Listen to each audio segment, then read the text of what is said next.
Tema kita hari ini adalah menguatkan keimanan untuk meraih keberkahan Ramadan. Hadirin yang dirahmati oleh Allah Subhanahu wa taala. Kalau kita perhatikan kendaraan di sekitar kita, baik yang ada di darat maupun yang ada di laut dan yang ada di udara, mereka bergerak itu karena ada pemicunya.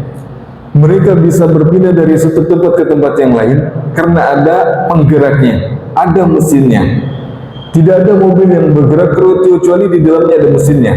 Baik mesinnya dieselkah, atau pertalitkah bahan bakarnya, ataupun listrik.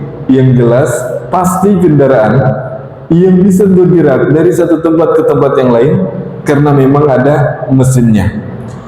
Betapa bagus kendaraan dari luar, bodinya, catnya, dan lain sebagainya. Tapi kalau seandainya ada mesinnya awalnya bagus dan tidak dipelihara, maka biasanya kendaraan ini susah dibawa kemana-mana, lebih banyak bikin masalah daripada membawa kita pindah dari satu tempat ke tempat yang lain. Kebalikannya, mungkin ada mobil yang biasa saja dari tampilan luarnya, tapi kalau mesinnya dijaga, selalu dirawat, selalu diservis, maka ketika dibawa bepergian, apapun medan yang dihadapi, mudah untuk dilewati. Dibawa ke pegunungan, dia bisa melewatinya. Dia dibawa ke tempat-tempat yang datar, perkotaan, perkampungan, maka dia juga bisa melewatinya. Kenapa? Karena ada mesin yang bagus yang ada di dalam kendaraan tersebut. Begitupun kita sebenarnya perumpamaannya kurang lebih. Yang menggerakkan kita dari satu tempat ke tempat yang lain, khususnya ke tempat-tempat kebaikan, karena memang ada pemicunya. Apa sih yang membuat kita pagi-pagi datang ke sini? Padahal mungkin sekarang ini waktu-waktu enaknya tidur. Karena ada penggerak di dalam diri kita, keimanan di dalam diri kita. Inilah yang menggerakkan kita, melangkahkan kaki kita ke tempat ini untuk menunaikan kewajiban kita di pagi ini, yaitu sholat subuh berjamaah. Maka penting ya, kalau seandainya kebalikannya, badannya besar, gitu kan? Kemudian ototnya juga kuat, tapi kalau imannya nggak kuat, jangankan pergi ke masjid ya, mungkin bertemu dengan tetangganya aja, dia tidak akan pernah keluar karena memang tidak ada dorongan di dalam dirinya. Hadirin yang dirahmati oleh Allah Subhanahu wa taala. Oleh karena itu kita perlu kemudian mengecek kembali bagaimana kondisi keimanan kita. Karena memang puasa ini juga erat dengan keimanan. Dan memang tidak ada perintah ya yang Allah perintahkan dari apapun itu, maka kecuali dikaitkan dengan keimanan, terutama puasa. Allah mengatakan dalam surat Al-Baqarah, ya ayyuhalladzina amanu kutiba alaikumusiyam kama kutiba alal ladzina min qablikum la'allakum tattaqun. Wahai orang-orang yang beriman, dipanggil oleh Allah dengan sebutan orang-orang yang beriman. Karena memang yang bisa menunaikan ibadah puasa apalagi 30 hari, yang akan menganggapnya perbuatan yang ringan, amalan yang tidak berat, bukan sebagai beban, adalah orang-orang yang beriman. Dan memang orang yang tidak ada keimanan melihat puasa itu berat Pak. Bayangkan 30 hari ini kita nih gak makan siang-siang. Ada sebagian orang mengatakan seperti ini, wah kerja sambil makan aja capeknya luar biasa, apalagi ini ada kewajiban puasa. Ini tandanya orang yang lemah keimanannya, bahkan mungkin nggak ada keimanannya. Beda dengan orang-orang yang beriman, mereka menganggap Ramadan ini adalah sesuatu yang dinantikan, dirindukan. Puasa 30 hari itu ya ringan aja, nggak ada beban, karena memang ada dorongan keimanan yang kuat, imannya yang sehat di dalam dirinya, sehingga dia melihat kewajiban apapun yang diperintahkan oleh Allah Subhanahu wa taala itu bisa ditunaikan dengan mudah, bahkan menikmatinya. Oleh karena itu Allah mengatakan, ya ayyuhalladzina amanu, wahai orang-orang yang beriman, kutiba alaikumusiyam, diwajibkan kepada kalian berpuasa, kama kutiba alal ladzina min qablikum, sebagaimana diwajibkan kepada orang-orang sebelum kalian, la'allakum tattaqun, agar kalian menjadi pribadi-pribadi yang bertakwa.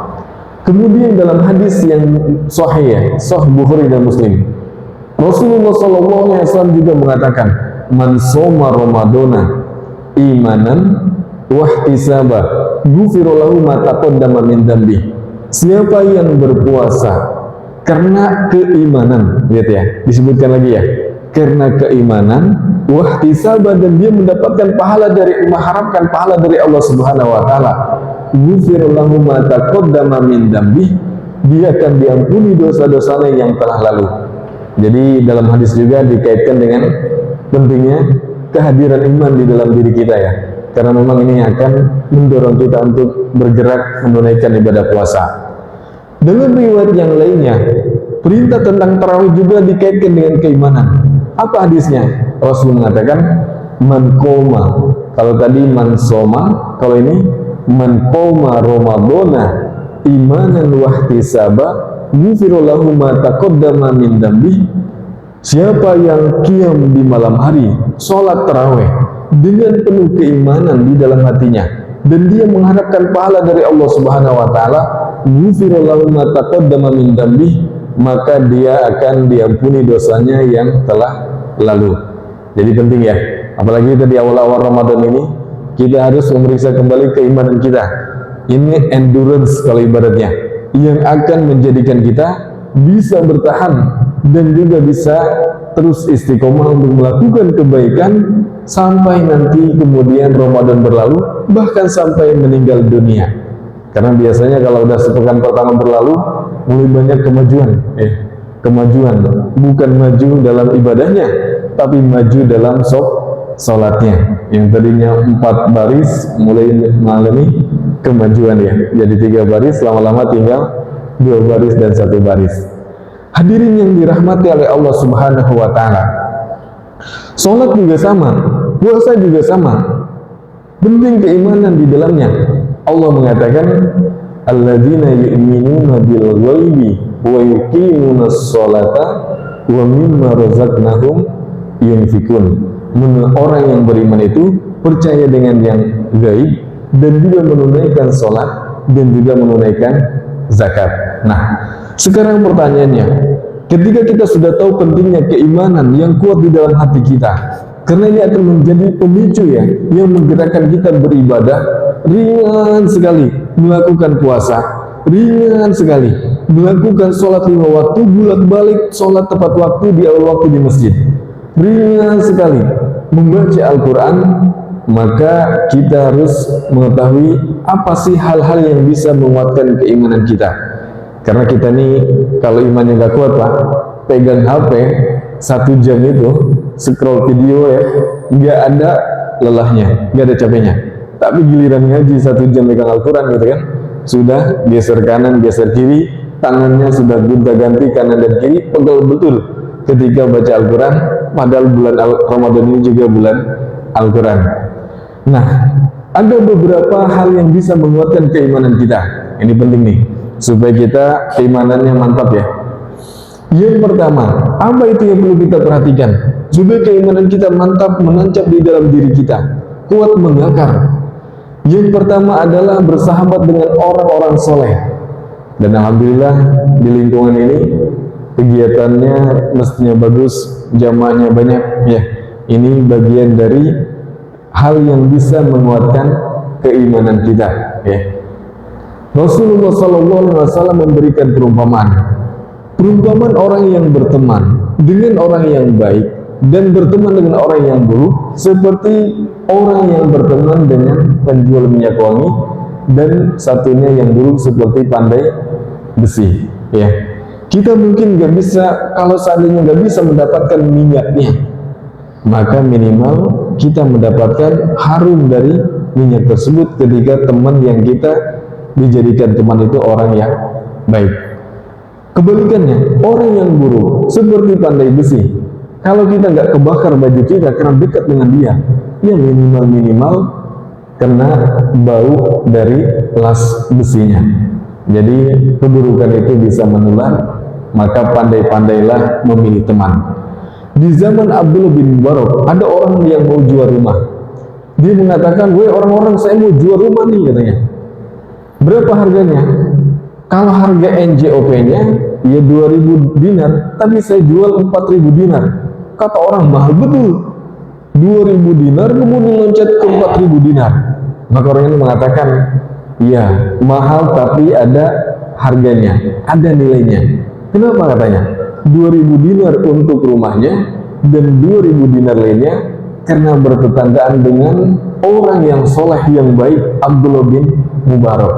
Dan ini merupakan nilai yang tidak terlihat tapi ada nilai yang sangat berharga yang mungkin orang tidak bisa mendapatkan semuanya. Jadi berteman dengan orang baik ini penting ya. Di zaman orang dulu kalau mau cari rumah dilihat tuh di mana sekitarnya, siapa orang sekitarnya. Orang dulu kalau mau beli rumah dilihat siapa tetangganya. Orang sekarang kebalikan ya. Kalau cari rumah dilihat dulu dekat nggak ke rumah sakit, dekat nggak ke sekolahan, dekat nggak ke bandara, gitu kan. Baru udah masuk ke rumah ditanya, kita kenal lagi sama tetangga ya. Padahal teman orang sekitar ini penting sekali ya untuk tinggal dengan yang baik-baik karena akan mempengaruhi keimanan kita. Allah juga mengatakan di dalam Al-Quran, Al-akhilla yawma'idhin ba'duhum li ba'din aduun ilal muttaqin. Orang-orang yang berkawan itu nanti di akhirat bisa jadi musuhan, kecuali orang-orang yang bertakwa. Mereka akan saling peduli ketika berada di akhirat. Bahkan kalau temannya nggak ada di surga, dia akan mencarinya. Dia akan mencarinya. Ya Allah, mana ya dulu ya yang teman yang sering sholat bersama kemudian nggak kelihatan, maka ketika nggak ada dicari-dicari, kalau ada pun di neraka maka akan ditarik oleh teman ini masuk ke surga. Jadi memang penting teman yang soleh yang bisa menguatkan keimanan kita, dan diantaranya ya lingkungan yang bagus ya, masjid yang aktif ya, yang banyak kegiatannya, ini bisa meningkatkan keimanan. Dan ulama sepakat ya, iman itu bisa naik dan bisa turun, naik dengan ketaatan dan turun dengan maksiat. Berikutnya yang kedua, apa yang bisa meningkatkan keimanan kita supaya kita bisa terus continue dalam melakukan kebaikan di bulan suci Ramadan ini? Yaitu yang kedua adalah sering-sering ziarah kubur. Tujuannya mengingat kematian, mengingat kematian, bukan yang lainnya ya.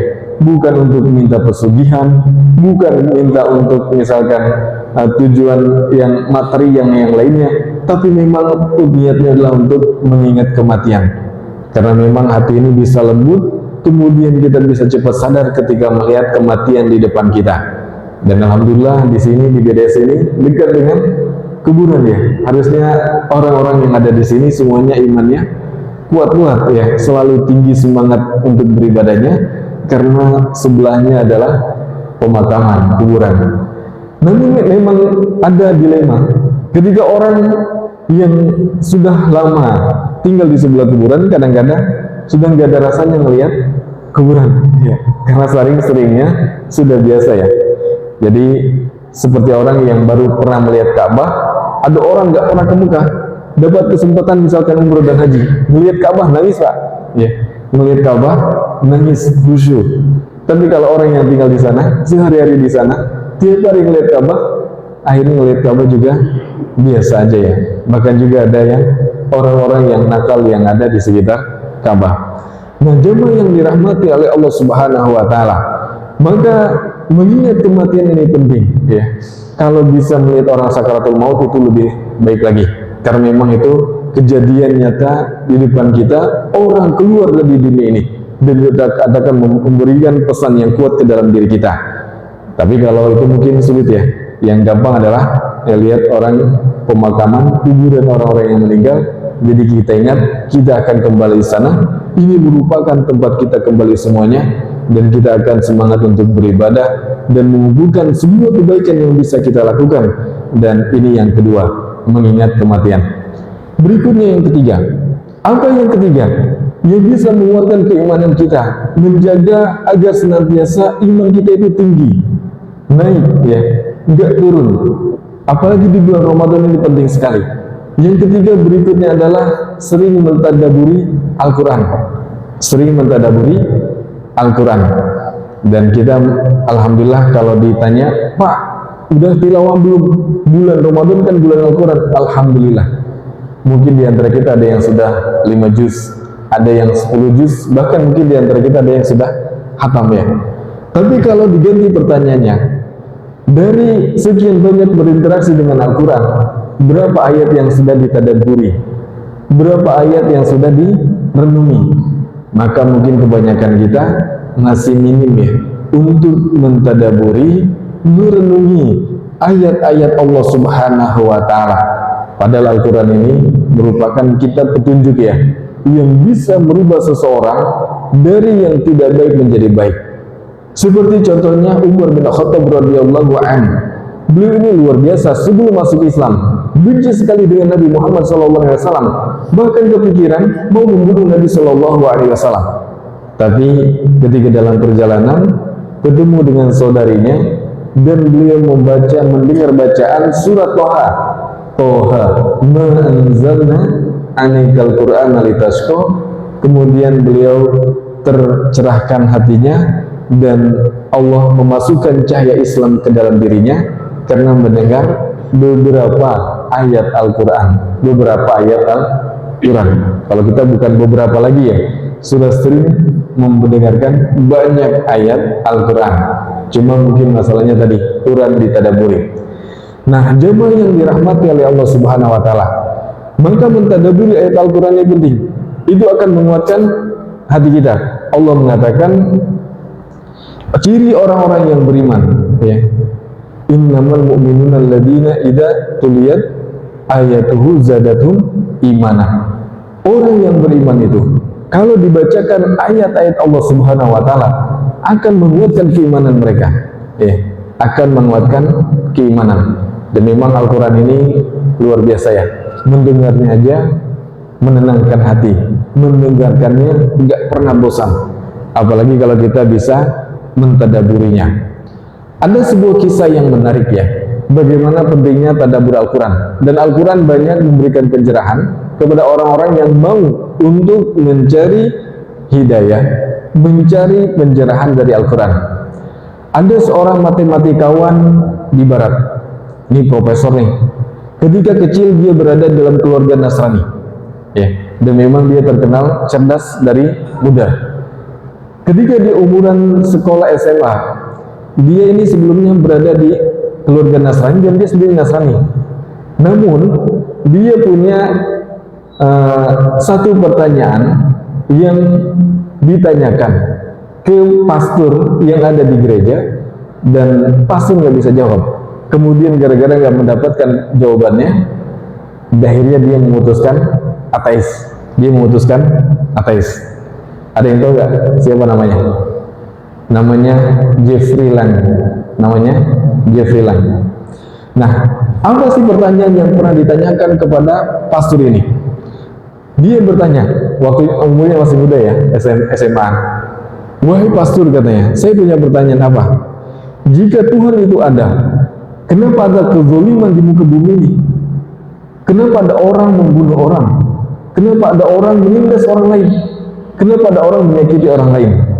Jika Tuhan itu ada, kenapa ada kezaliman di muka bumi ini? Rupanya pastor ini nggak bisa jawab, Pak. Nggak bisa jawab. Karena nggak mendapatkan yang memuaskan, nggak mendapatkan jawaban, akhirnya Jeffrey Lang ini memutuskan untuk ateis. Dia nggak percaya sama sekali dengan Tuhan.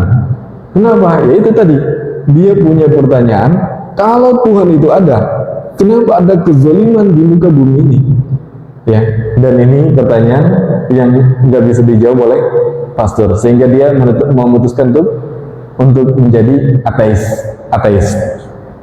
Nah, setelah itu dia melanjutkan pendidikannya, dia masuk ke kuliah, dia ngambil S1 lulus, dia ngambil S2 lulus, dia ngambil S3 juga lulus, dan dia jadi guru besar di salah satu kampus di barat.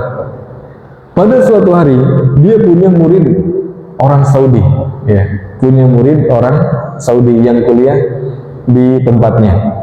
Dan orang Saudi ini punya acara dan berniat untuk mengundang profesor ini, Jeffrey Lang, untuk hadir ke rumahnya, makan-makan di rumahnya. Sang profesor ini diundang ke rumahnya, walaupun nggak enak-enak ya akhirnya hadir juga ya, walaupun malas-malas, nggak semangat, akhirnya untuk menyenangkan hati mahasiswanya ini, dia pun hadir ke acara makan-makannya orang Saudi ini. Setelah acara makan-makan selesai, Jeffrey Lang ini mau pamitan ya, mau pulang. Dan orang Saudi ini orangnya Muslim, dia agamanya Islam.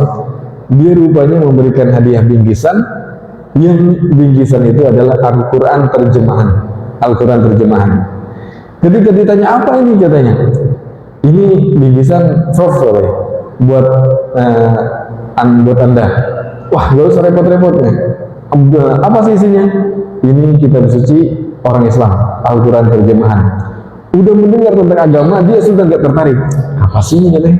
Tentang agama, orang dia gak percaya tentang agama ya. Dia kan gak percaya agama, gak peduli lagi ya. Nah, tapi karena gak enak, akhirnya diterimalah ya, diterima bingkisannya dan dibawa pulang. Kemudian bukunya ditaruh di mejanya, nggak pernah dibaca Pak, nggak pernah dibuka-buka, karena memang dia nggak tertarik dengan buku-buku yang berkaitan dengan agama. Orang ateis ya, dia yang meyakini adanya Tuhan. Sampai suatu hari dia dapat undangan seminar di luar kota, jaraknya lumayan jauh, dan dia kalau pergi jauh, bepergian jauh ke luar kota, dia akan memanfaatkan waktunya dalam perjalanan untuk baca buku. Dan kebetulan waktu itu rupanya keberangkatannya mendadak ya, sehingga dia mengambil buku apa saja yang ada di mejanya, termasuk Al-Quran terjemahan ya. Dalam perjalanan bukunya dibaca satu-satu, selesai, buku pertama selesai, buku kedua selesai, buku ketiga selesai.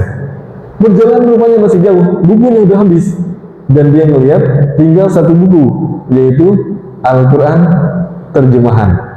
Dengan malas-malas karena nggak ada buku yang lainnya, akhirnya dia bukalah untuk dibaca-baca. Dia baca, dan dia kemudian terpaku dengan satu ayat yang nanti ayat ini akan menjadikannya masuk Islam ya. Dan ayat ini merupakan jawaban dari pertanyaannya sejak dia muda. Apa tadi pertanyaannya Pak? Kalau Tuhan itu ada, kenapa ada kezaliman di muka bumi ini? Apa coba kira-kira ayatnya yang menjadikan dia menemukan jawabannya, bahkan nanti dia menyatakan keislamannya? Ada yang tahu? Ada nggak? Ini ada bukunya ya. Ayat surat Al-Baqarah ayat yang ke-30. Allah mengatakan, wa in qala rabbuka lil malaikati inni ja'ilun fil ardi khalifah qalu ataj'alu fiha man yufsidu fiha wa yasfiku ad-dima wa nahnu nusabbihu bihamdika wa nuqaddisu lak qala inni a'lamu ma la ta'lamun. Ketika Allah mengatakan kepada malaikat, saya akan menjadikan seorang khalifah di muka bumi ini. Malaikat kemudian bertanya, dan ini bukan memprotes ya, ini pertanyaan minta keterangan. Kenapa sih? Gitu kan? Ya Allah, kenapa engkau mau menciptakan sosok makhluk yang nanti bisa membuat kerusakan di muka bumi, menumpahkan darah? Lihat ya, malaikat sudah tahu siapa yang membuat kezaliman? Manusia ya, manusia yang serakah, manusia yang baik-baik enggak ya. Karena Allah mengatakan, innal arda yarisuha ibadiyas solihun, sesungguhnya bumi ini akan diwarisi oleh hamba-hambanya yang soleh. Tapi orang yang serakah, orang yang tamak, orang yang cinta dunia, maka merekalah orang-orang yang suka membuat kezaliman, kerusakan, dan juga penindasan terhadap orang lain. Maka setelah baca ayat ini, dia tercerahkan Pak ya, dan dia mendapatkan jawaban dari pertanyaannya, dan dia kemudian masuk Islam, dan dia membuat sebuah buku yang mengisahkan tentang perjalanannya masuk Islam, dan bukunya yaitu judulnya As-Sira' li Ajl Iman, pergulatan menuju keimanan ya. Jadi bisa di searching, itu ada bukunya. Jadi luar biasa, satu ayat bisa memberikan perubahan, menjadikan orang yang tadinya tidak percaya dengan Tuhan jadi Tuhan, dan memberikan jawaban atas pertanyaannya. Jadi memang penting ya, tadabbur Al-Quran untuk menguatkan keimanan kita. Nah, jemaah yang dirahmati oleh Allah Subhanahu wa Ta'ala, ada lagi kisah yang lain yang menarik ya, dari orang Yahudi, tapi dia lancar bahasa Arab. Dia jurnalis ya, dan dia agama Yahudi. Jadi penganut agama yang paling kuat, memegang agamanya dua ya, dari sekian banyak agama. Apa itu? Pertama Islam, Muslim, yang kedua Yahudi ya. Jadi agama yang penganutnya yang biasanya kuat memegang agamanya masing-masing. Nah, jurnalis Yahudi ini dia punya tugas untuk meliput berita-berita di negara-negara Arab. Ya karena memang kelebihannya tadi lancar bahasa Arabnya. Dan dia juga punya saudara waktu itu di Palestina, ya, Palestina. Ketika dia berkunjung ke rumah saudaranya dan bertamu, ya, ketika dia pulang dia diberikan hadiah Al-Quran terjemahan. Dan Al-Quran ini nggak pernah dibuka-buka, lama, ya, tapi disimpan di rumahnya. Kemudian dia telah lama muter-muter di negara Arab meliput berita, dia kemudian menetapkan untuk tinggal di Jerman. Ya. Dia tadinya warga negara Namsa atau Austria sekarang. Untuk menetap terakhir-akhir dia memutuskan untuk menetap di Jerman.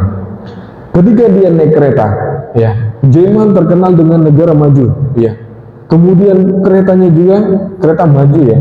Pokoknya terkenal dengan negara maju. Salah satu negara Eropa yang maju di antaranya Jerman.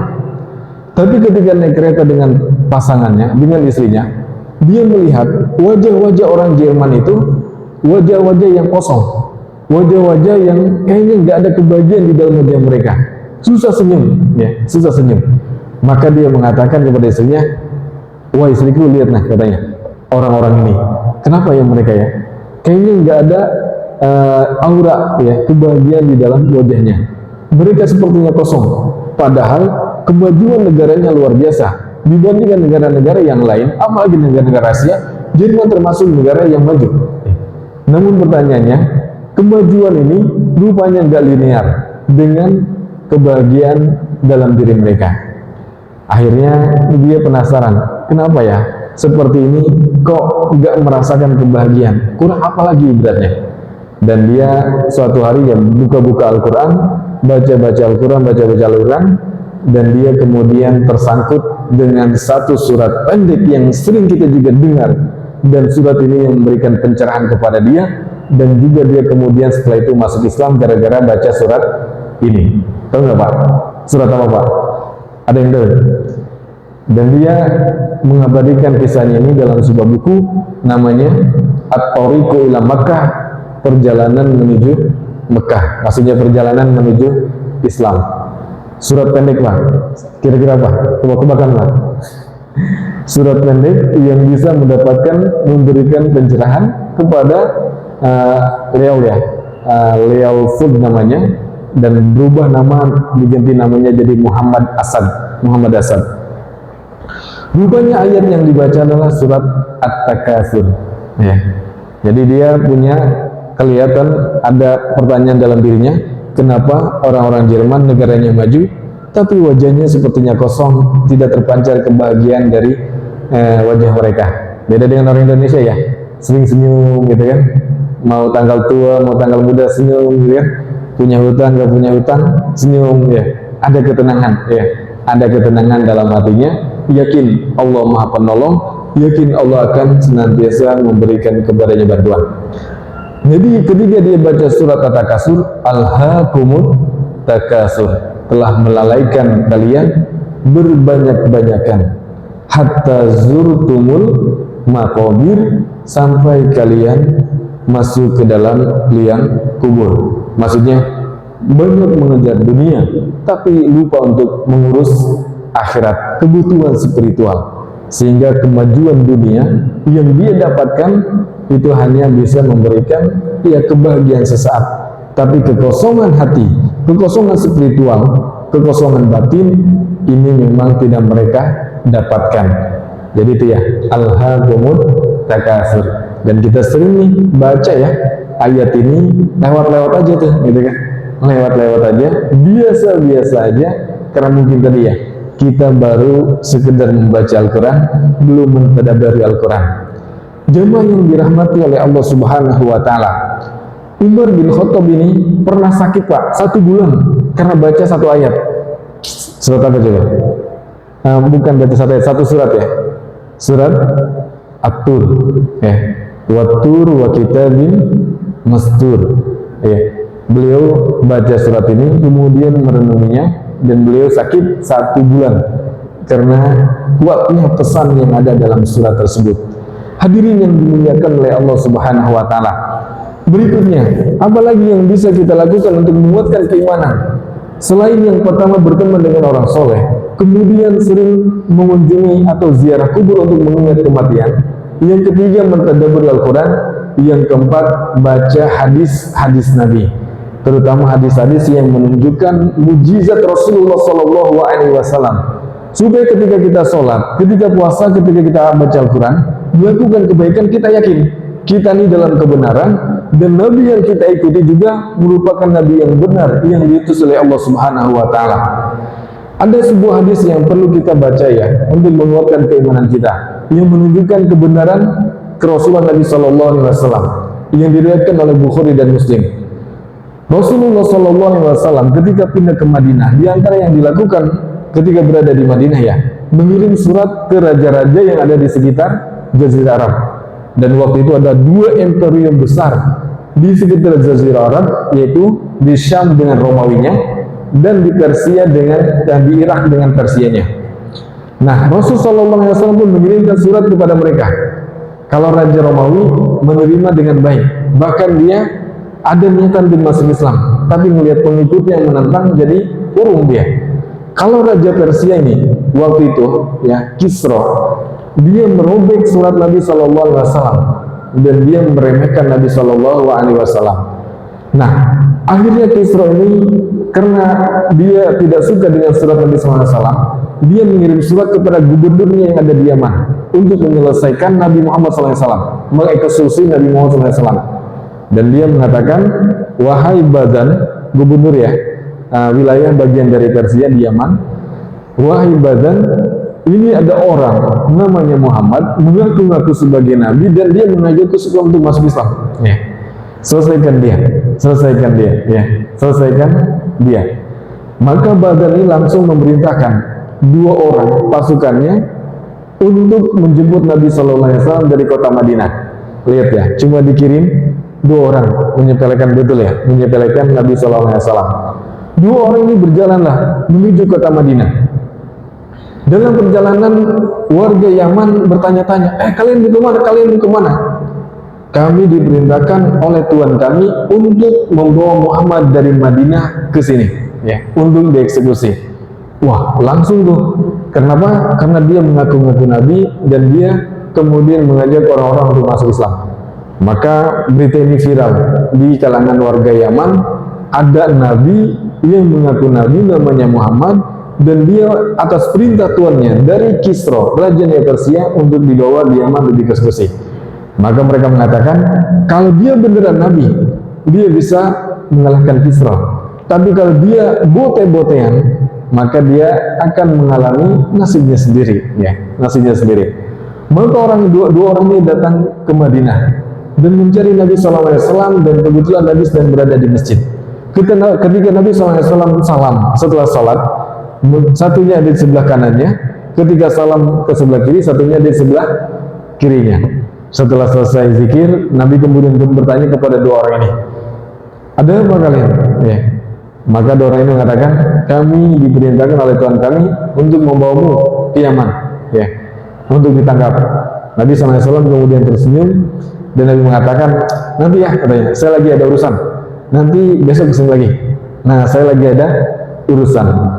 Setelah itu semalam berlalu dan Nabi SAW menghampiri dua orang ini. Mana tadi dua orang yang mencari saya, yang membawa saya? Apa?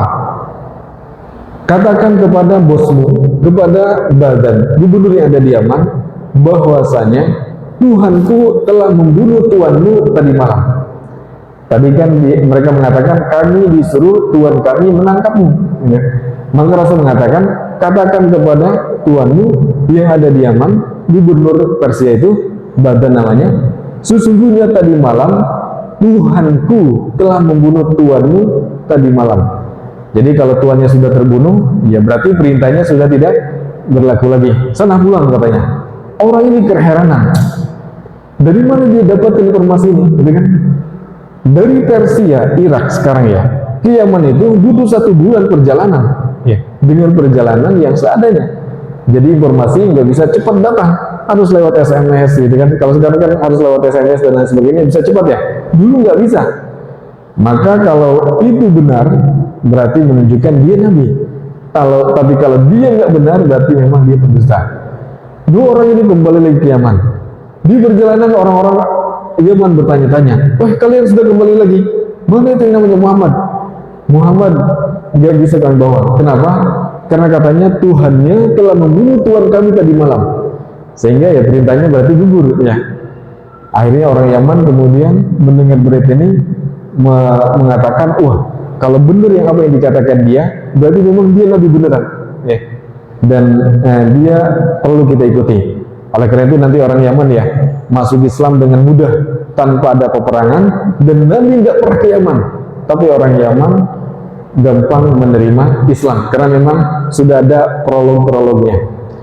Datanglah ke Badan, ketika ditanya mana katanya orang yang diperintahkan untuk dibawa, wahai Badan katanya, orang itu mengatakan Tuhannya telah membunuh Tuhan kita tadi malam. Jadi Raja Kisra itu Raja Persia mati.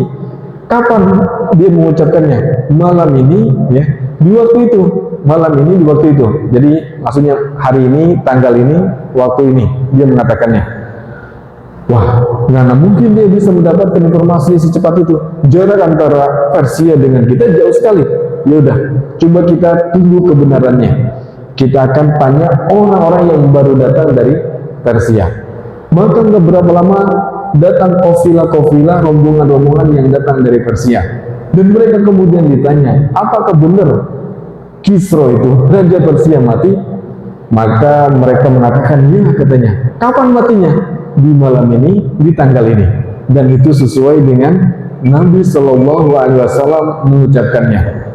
Dan matinya memang dibunuh oleh anaknya sendiri ya, dikudeta, dan itu merupakan wahyu yang mana waktu itu jarak antara Persia dengan Madinah, jarak antara Persia dengan zaman jauh sekali, tapi Rasulullah SAW mendapatkan informasi itu dan informasinya valid, sehingga kemudian ini yang menjadikan orang-orang Yaman mereka kemudian berbondong-bondong masuk Islam karena apa yang dikatakan oleh Nabi SAW. Nah, itu merupakan benar adanya. Dan ini perlu kita dengar ya, kisah hadis seperti ini yang menunjukkan kebenaran Rasulullah SAW supaya memantapkan hati kita. Jangan ada keraguan di dalam diri kita ya, supaya kita ketika beribadah merasakan tenang. Hadirin yang dimuliakan oleh Allah Subhanahu wa taala.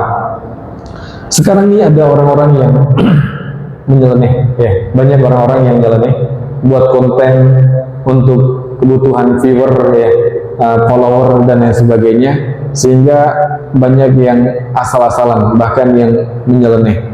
Ada tuh perempuan ya yang buat konten katanya surga dan neraka itu nggak ada ya. Surga dan neraka itu nggak ada, pahala itu nggak ada, kan nggak kelihatan, mana ada nggak gitu kan ya.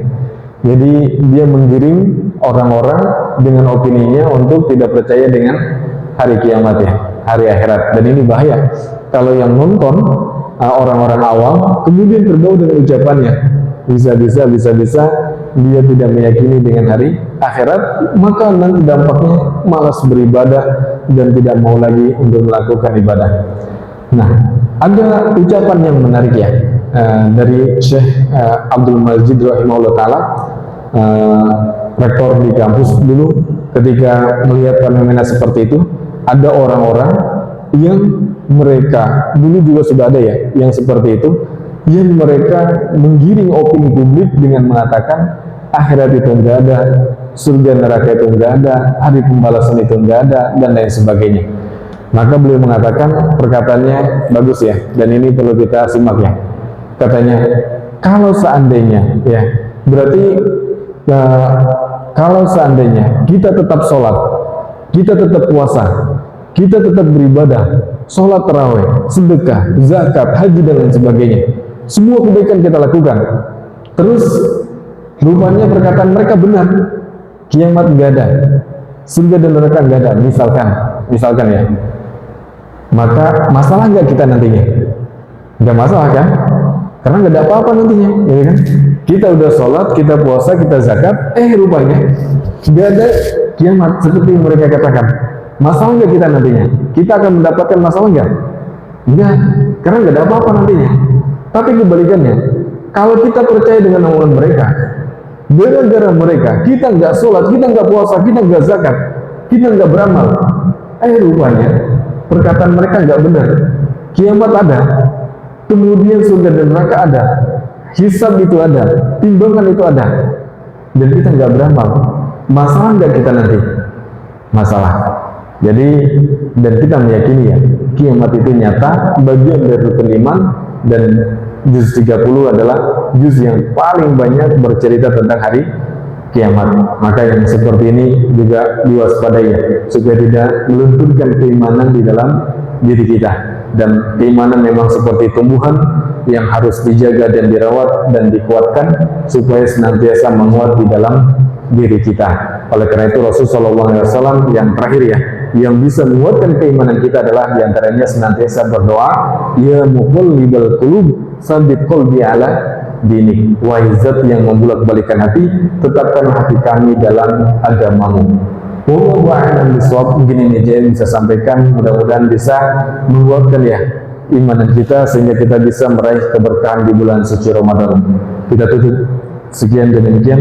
Sebelum itu mungkin ada yang tanyakan? Ada? Enggak ada? Kalau enggak ada kita jadikan, kita tutup dengan kafaratul majlis. Subhanakallahumma wa bihamdika asyhadu an la ilaha illa anta astaghfiruka wa atubu ilaik. Assalamualaikum warahmatullahi wabarakatuh.